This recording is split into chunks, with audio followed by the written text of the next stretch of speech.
ఏఐటిఎన్స్ చేసినటువంటి ఈ సర్వే విషయానికి వచ్చినట్టయితే అంటే దీనికి లింక్ అప్ చేసుకొని మామూలుగా ఇప్పటికిప్పుడు ఎన్నికలు జరిగితే వైఎస్ఆర్ కాంగ్రెస్ పార్టీ సొంతగానే 110 నుంచి 112 స్థానాలు సొంతం చేసుకుంటుందని ఈ సర్వే చెప్తుంది. తెలుగుదేశం పార్టీ 43 నుంచి 45 స్థానాలకు పరిమితం అయ్యే అవకాశం ఉందని, జనసేన 2 నుంచి 4 స్థానాల్లో గెలిచే అవకాశం ఉందని ఈ సర్వే రిపోర్ట్ చెప్తుంది. అంటే కూటమి లేకుండా తెలుగుదేశం పార్టీ ఎన్నికలకు వెళితే ఒక సాధారణమైన డ్యామేజ్ అయితే తెలుగుదేశం పార్టీకి ఉంటుందనేది స్పష్టంగా చెప్తున్నారు. ఒకవేళ 3 పార్టీలు కలిపి ఎన్నికలకు వచ్చినా ఇప్పటికిప్పుడు ఎన్నికలు జరిగితే వైఎస్ఆర్సీపీ పార్టీకే పై చేయి ఉంటుంది, మ్యాజిక్ ఫిగర్కి అతి దగ్గరగా ఉందనేది కూడా వీళ్ళు చెప్తున్నటువంటి మాట. అయితే జనసేనకు మరీ దారుణంగా అంటే ఫస్ట్ ఇది పార్టీ పోటీ చేసినప్పుడు 1 స్థానం కదా వచ్చింది, మళ్ళీ తిరిగి ఇంచుమించుగా అదే రకమైనటువంటి పరిస్థితికి 2 నుంచి 3 అన్నట్టుగా ఏదో 2 నుంచి 4 స్థానాలు అని చెప్తున్నారు. అంత దారుణమైన పర్ఫార్మెన్స్ ఉంటుందంటారా? అంటే ఆల్రెడీ ప్రూవెన్ హిస్టరీ ఉంది కదా. ఇప్పుడు 2019లో చూసాం, జనసేన ఒంటరిగా పోటీ చేసినప్పుడు పార్టీ అధ్యక్షుడే 2 స్థానాల్లో ఓడిపోయినటువంటి పరిస్థితి చూసాం. కాబట్టి ఇప్పుడు పార్టీ అధ్యక్షుడు కంటే బలమైనటువంటి వ్యక్తులు ఎవరున్నారని అనుకోవాలి మనం. సరే, ఓకే, పోయినసారి ఒక ఆయన అక్కడ అవకాశం వచ్చింది. కానీ జనసేన అనేటువంటిది ఒంటరిగా పోటీ చేస్తే డ్యామేజ్ అయితే అనేటువంటి స్పష్టమైనటువంటి సంకేతాలు వారికి ఉండబట్టే ఇప్పటికి కూడా కూటమిగా కలిసి ఉండాలనేటువంటి ఆలోచనలోనే ఉన్నారు ఈ రోజు వరకు కూడా. బట్ 2-4 అనేది 2-4 ఏ జిల్లాలో ఇచ్చారు ఏంటి అనేది కొద్దిగా డెప్త్కి వెళ్ళి చూడాల్సి ఉంటుంది మనం. అంటే 2-4 ఇచ్చారు కానీ ఏ జిల్లాలో ఇచ్చారు, ఎక్కడ అవకాశం ఉంది. వీళ్ళు ఇష్యూ బేస్డ్ కూడా చేశారు సార్. డిఎస్సిలో అవకతవకలు జరిగాయి అనేటువంటిది 48% నమ్ముతున్నారంట. తర్వాత శాంతి భద్రతలు బాగున్నాయి అన్న వాళ్ళు కేవలం 7% ఏంటంటే ఆల్మోస్ట్ 60% శాంతి భద్రతలు ఫెయిల్యూర్ అని చెప్పారంట. ఇంకా భద్రతలు ఫెయిల్యూర్ అనేది జనం చెప్పక్కర్లా, మన సెంటర్ ఆల్రెడీ కేంద్ర హోంశాఖే 2 సార్లు తీవ్రంగా హెచ్చరించింది. తర్వాత ఇప్పుడు మీలాంటి సంస్థలు ఏడీఆర్ లాంటివి ఇవన్నీ కూడా ఎంత దారుణమైన దయనీయమైన స్థితిలో ఉన్నాయనేటువంటిది ఆల్రెడీ చెప్పింది కదా. ఇంకా యాంటీ ఇన్కంబెన్సీ కూడా సార్ ఉంది, యాంటీ ఇన్కంబెన్సీ ఉంది అని 42% చెప్పారంట, లేదు అని 34% మాత్రమే చెప్పారు ఇష్యూ బేస్డ్గా చేసి కూడా. ఇంకా మహిళలు ఎంతమంది. కానీ ఇక్కడ ఇంకొక ఇంట్రెస్టింగ్ పాయింట్ అండి, ఇది చెప్తుంది ఏంటంటే 31 సంవత్సరాల నుంచి 45 సంవత్సరాల లోపు మహిళలు మాత్రం 1.2% మేర తెలుగుదేశం పార్టీ వైపే ఉన్నారని చెప్తున్నారు. ఏంటంటారు ఆ రహస్యం ఏంటి? అదనంగా అంటే సహజంగా ఆ వయసులో ఉన్న వాళ్ళకి తల్లికి వందనం వస్తూ ఉంటది కాబట్టి. మరి ఈయన జగన్మోహన్ రెడ్డి గారు కూడా ఇచ్చారుగా. అదే, కానీ ఇప్పుడు ఇస్తున్నారు కదా. ఇప్పుడు ఎప్పటికప్పుడు మీరు ఎందాక మనం అనుకున్నాం కదా, పథకాలు వచ్చినప్పుడు ఎప్పటికప్పుడు మారుతుంటారు వాళ్ళు. సో అదే రీజన్ అంటారా? అంతే కదా, 1.2% అదనంగా ఆ ఏజ్ గ్రూప్. అంటే ఇప్పుడు మీరు చెప్పినట్టుగా అంటే నా పాయింట్ ఏంటంటే చూడండి, ఇక్కడ నేను ఒకటి కీలకమైన ప్రశ్న మిమ్మల్ని అడుగుతుంది. 31 నుంచి 45 ఏళ్ల లోపు మహిళలు దాదాపుగా 1.2% మేర తెలుగుదేశం కూటమి వైపు ఉన్నారు. కానీ ఆంధ్రప్రదేశ్లో పరిస్థితి చూస్తే ఎంత దారుణమైన పరిస్థితి ఉందంటే, మద్యం గుడుల పక్కన బడుల పక్కన ఎక్కడ పడితే అక్కడ చేస్తా మహిళలకు రక్షణ లేనటువంటి పరిస్థితులు చాలా స్పష్టంగా కనిపిస్తున్నాయి. మరి అలాంటి పరిస్థితుల్లో వాళ్ళు చాలా తీవ్రమైనటువంటి వ్యతిరేకంగా ఉండాల్సింది. ఇది కేవలం ఈ బెనిఫిషియరీ పథకాల వల్ల అలా ఉన్నారు. మీరు అన్నట్టుగా ఇటు తమిళనాడును ఆంధ్ర వాళ్ళు బయటపడరన్నట్టుగా అదే వాస్తవం. నేను అందుకే నా ప్రారంభంలోనే చెప్పాను, నేను ఆంధ్ర తమిళనాడులో ఉన్నటువంటి ఓటర్ల యొక్క వ్యక్తిత్వం ఏంటంటే అంత తొందరగా బయటపడేటువంటి పరిస్థితి కాదు. వాళ్ళు సమయం వచ్చినప్పుడు చివరిలో రెస్పాండ్ అవుతారు తప్పితే ఇప్పుడు ఇంత అర్లీగా అంతా బానే ఉంది అని అంటే మీరు అన్న యాంగిల్లో సార్ రాయలసీమలో కొంత ఓపెన్ అవుతారని ఇందాక అన్నంత కొంత దానికి కూడా వీళ్ళు ఏం చెప్పారంటే, చంద్రబాబు నాయుడు గారి సొంత జిల్లాలోనే కూటమికి 43% ఓటింగ్ ఉంటే వైఎస్ఆర్ కాంగ్రెస్ పార్టీకి 49% ఓటింగ్ ఉండే ఛాన్స్ ఉంది అనేటువంటిది వీళ్ళ. అంటే జనరల్ గా చిత్తూరు జిల్లాలో వైఎస్ఆర్సీపీకి గతంలో కూడా మంచి సీట్లే వచ్చినాయి, అంటే ఇప్పుడు మీరు చెప్తున్నటువంటి ఏదైతే ఉందో అది ఓవరాల్ గా స్టేట్ వైడ్ వాటి ఇచ్చిందని రిఫ్లెక్ట్ చేస్తుంది, అక్కడ రిఫ్లెక్ట్ అవుతుంది అనమాట. అక్కడ అయితే గోదావరి జిల్లాలో మాత్రం తెలుగుదేశం కూటమికి అంతే కదా.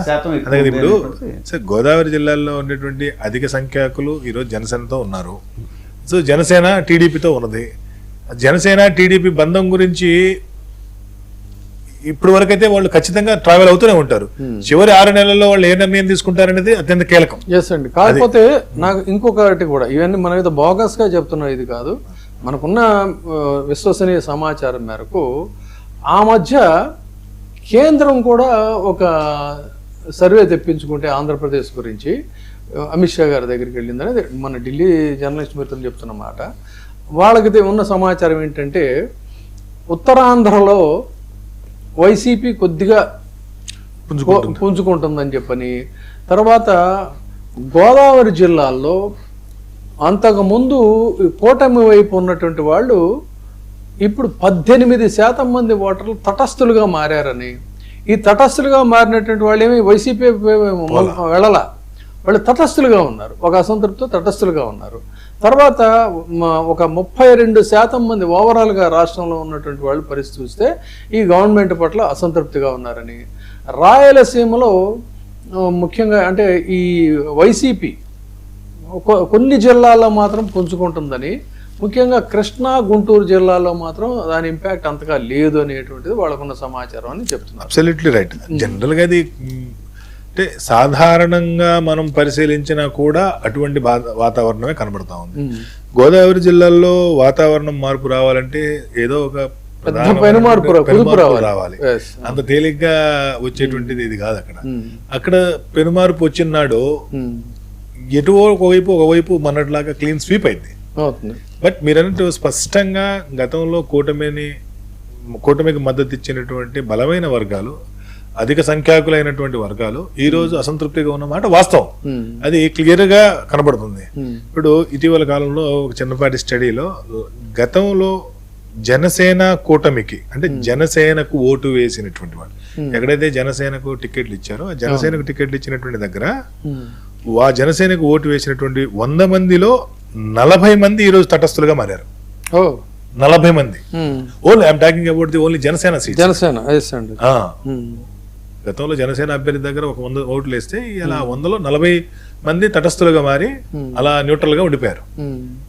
కాబట్టి ఈ 40 మంది యొక్క ప్రయాణం రేపు పవన్ కళ్యాణ్ గారు తీసుకునేటువంటి నిర్ణయాలు, ఆయన తీసుకునేటువంటి చేసేటువంటి అమలు వాటి మీదనే ఆధారపడి ఉంటుంది. ఇప్పుడు ఇదే పద్ధతి కొనసాగారనుకోండి, బహుశా 40-50 కావచ్చు, 60 కావచ్చు.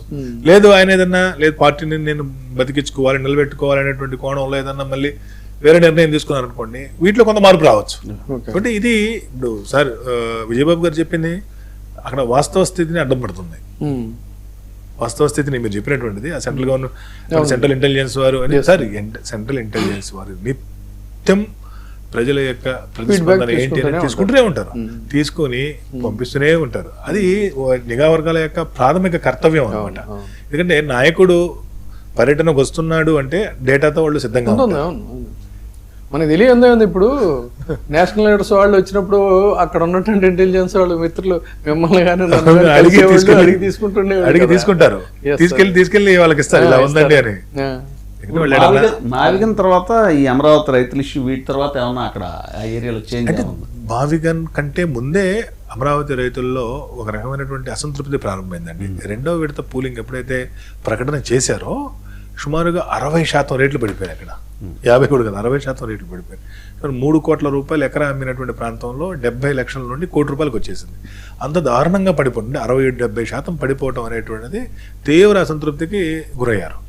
ఎందుకంటే గత 5-6 ఏళ్ళుగా వ్యవసాయం చేయకుండా భూములు భవిష్యత్తులో రేట్లు పెరుగుతాయి, ఇక్కడ పెద్ద మహానగరం అయింది, మన దగ్గర ఉన్న 1200 గజాలు 1400 గజాలకి మంచి రేట్ వస్తుందని ఎదురు చూసినటువంటి వాళ్ళందరికీ కూడా ఈ రేట్లు పడిపోవడం ఏదైతే ఉందో చాలా బాధగా ఉందన్నట్టు వాళ్ళకి.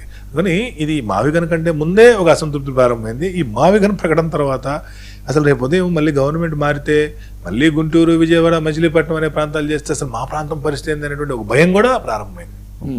పర్టికులర్గా ఆ జోన్ వరకు, అమరావతి జోన్ వరకు. సార్ తర్వాత ఫార్మర్స్ గురించి కూడా చేశారండి. ఫార్మర్స్ తెలుగుదేశం పార్టీ కూటమి వైపు 42% ఉంటే వైఎస్ఆర్సీపీ వైపు 47% ఫార్మర్స్ ఉన్నారు అనేటువంటి, అంటే ఓవరాల్గా స్టేట్ వైడ్. చూడండి, ఆంధ్రప్రదేశ్లో ఎప్పటికైనాండి ప్రధానమైనటువంటి వర్గాలు 1 రైతులు, 2 మహిళలండి. Deciding factors. అక్కడ యువత, నిరుద్యోగులు, విద్యార్థులు అంత ప్రభావం ఉండదు. ఎందుకు ఉండదంటే ఆంధ్రప్రదేశ్లో చదువుకునేటువంటి ఏ విద్యార్థి కూడా నాకు గుంటూరులో ఉద్యోగం వస్తుంది, నాకు తెనాలిలో ఉద్యోగం వస్తుంది, నాకు ఒంగోలులో ఉద్యోగం వస్తుంది, నాకు నెల్లూరులో ఉద్యోగం వస్తుంది అని ఎవడు చదువుకోడు. ఎంతసేపటికి నాకు బెంగళూరులో వస్తుంది, హైదరాబాద్లో వస్తుంది, చెన్నైలో వస్తుంది, ముంబైలో వస్తుంది, పూణేలో వస్తుంది, లేదా అమెరికాలో, ఆస్ట్రేలియా అని అనుకుంటాడు తప్పితే నాకు ఇక్కడ వస్తుంది ముమ్మిడివరంలో నేను నెలకు ₹1,00,000 సంపాదిస్తానని ఏ విద్యార్థి అనుకోడు. కాబట్టి ప్రభుత్వం వైపు నుండి మాకేదో వనగూరిద్ది లేదా మా ఈ ప్రభుత్వాల కారణంగా మాకేదో ఉద్యోగాలు వస్తాయనేటువంటి ఆలోచన అక్కడ విద్యార్థి చేయడు. కాబట్టి విద్యార్థులు, నిరుద్యోగులు, యువత పెద్దగా ఈ ఆంధ్రప్రదేశ్లో పాలక పార్టీల నుండి లేదా పాలక ప్రభుత్వాల నుండి పెద్దగా ఎక్స్పెక్ట్ చేసేవాళ్ళు ఎవరంటే మహిళలు, రెండోది రైతులు. ఎందుకంటే వ్యవసాయ ఆధారిత రాష్ట్రం. ఈ వ్యవసాయ ఆధారిత రాష్ట్రంలో రైతులు ఏం చేస్తారంటే ఈ ప్రభుత్వాలు ఏదైనా నిర్ణయం, సపోజ్ గత ప్రభుత్వంలో కొన్ని పంటల రేట్లు విపరీతంగా ఉండేవి, మిరప ₹25,000 పైబడి ఉండేది, ఆ తర్వాత అది పడిపోయింది.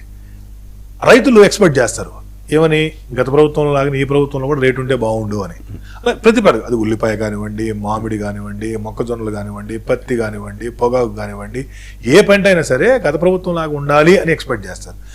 ఆ విధంగా లేకపోతే అసంతృప్తికి లోనవుతారు. ఇది ఆక్వా రైతులు కూడా అంటండి. ఆక్వా రైతులు కేవలం 40